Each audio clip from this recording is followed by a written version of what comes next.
President Trump proposed his new budget, and it's abysmal. So let's take a look at it here. Environmental Protection Agency, 31% cut. State Department, 29% cut. Agriculture Department, 21% cut. Same with the Labor Department. 18% cut in the Department of Health and Human Services. 16% cut in the Commerce Department. 14% in Education Department. 13% Department of Housing and Urban Development. 13% as well for Transportation Department, 12% Interior Department, 6% for Energy Department, 5% Small Business Administration, 4% for Justice Department and Treasury Department. NASA, 1% cut. The only increases, Department of Veterans Affairs, so that's the VA, 6% increase in the budget. Department of Homeland Security, 7% increase. And of course, the Defense Department, a 9% increase, which, as everybody knows because we discussed it in detail recently, is a $54 billion increase in defense spending.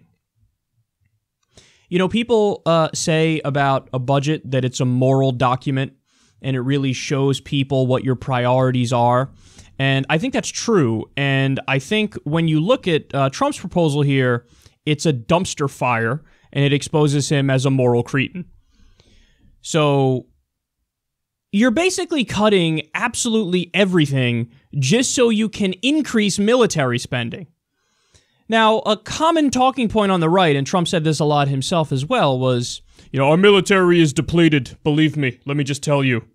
We need to rebuild our military. All right, he's saying that while we already have the biggest military in human history.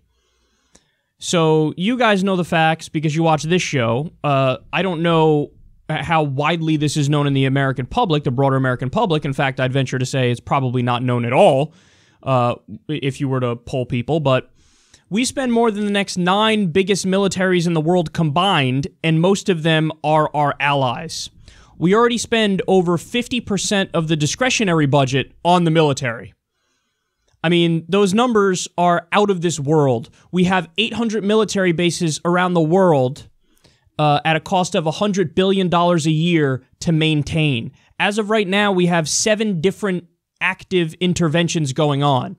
In some countries, it's traditional airstrikes with fighter jets. In other countries, it's drone strikes. And then in some countries, of course, we have the old school ground invasion. I'm talking specifically about Iraq, Afghanistan, and now Syria, where Donald Trump decided, let's put boots on the ground. So think about all the downsides domestically. And this does fly in the face of one thing that he kept repeating on the campaign trail. He contradicted himself a million times on a million different issues. But he kept saying, we're going to stop nation building and doing stupid wars, and we're going to go ahead and invest here at home and fix everything here. I just told you, the cuts across the board for important domestic programs. What kind of effects do you think a 31% cut at the EPA is going to have? We know the answer. There's going to be more pollution. There's going to be an increase in carbon emissions, so speed us further down the path of climate change. You're going to have literally Scott Pruitt, the guy who's now the head of the EPA, sued the EPA 14 times, and he has a beef with the Clean Water Act and the Clean Air Act. Trump just signed an executive order that allows coal companies to pollute the waterways.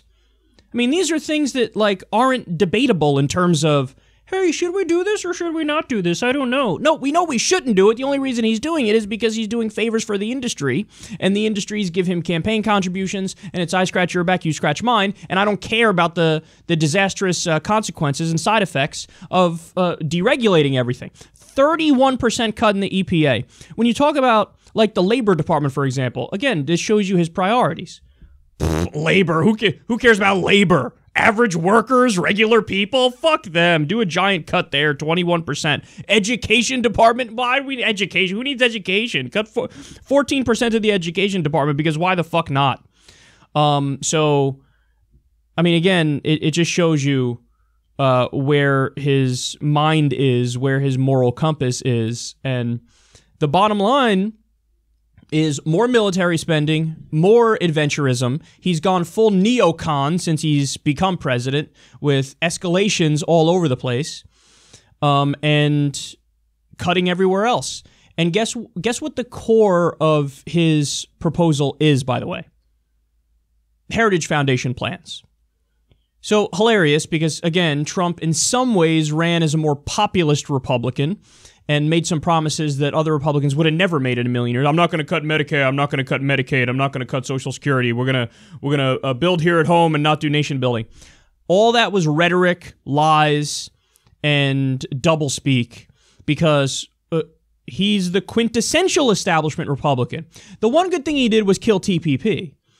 But outside of that, quintessential establishment Republican. This is all exactly like Mitt Romney wants to do, George W. Bush wants to do. He's taking a plan from a right-wing think tank and saying, let's implement that. That's the core of this. That's the heart of this. His plans were jacked right from a plan from the Heritage Foundation. His proposal, I should say, was jacked right from plans by the Heritage Foundation.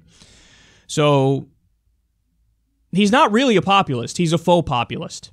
And this new budget absolutely proves that, and it's on the Democrats, man. The Democrats are going to have to obstruct when obstruction is necessary and just. Now, in some cases, you just need to hold him accountable, like on TPP, for example. He said he wants to kill it. Okay, he killed it. Make sure it stays dead and gone, and make sure he doesn't try to revive some other shitty trade deal or rebrand the TPP and call it the Trump trade deal and try to pass it. On certain things, you hold him accountable, like he said, no cuts to Social Security. Okay, make sure he does that. But in other areas, yeah, obstruct the ever-living shit out of him. All of his picks, I mean, maybe I would have let 2 of them or 3 of them through, because only 2 of them or 3 of them were fucking sane, whether it be Mattis, who reportedly talked Trump out of torture, and Nikki Haley for UN ambassador. But every other one I would have obstructed. Rex Tillerson for Secretary of State, ExxonMobil's CEO. No, I'm not going to have the president who said, we're going to take the oil, that's what we're going to do, tremendous, we're going to take the oil from sovereign nations. I'm not going to have that guy pick ExxonMobil's CEO as Secretary of State, and we go, no, that's cool, no problem. There's no fuckery going on here. It's not like he's actually setting up the groundwork to jack natural resources from sovereign countries. That's exactly what he's doing. So no to Rex Tillerson, no to Scott Pruitt, the climate science denying, EPA suing, now head of the EPA. No to Rick fucking Perry, who's now in charge of our nuclear arsenal, which is like a nightmare scenario. No to Ben Carson, who's the head of housing and urban development, a guy who's so crazy that he said Obamacare is like slavery. No, I'm not going to allow these guys through. I mean, various Goldman Sachs picks, Steve Mnuchin for Treasury Secretary. That's where you obstruct. That's where you obstruct.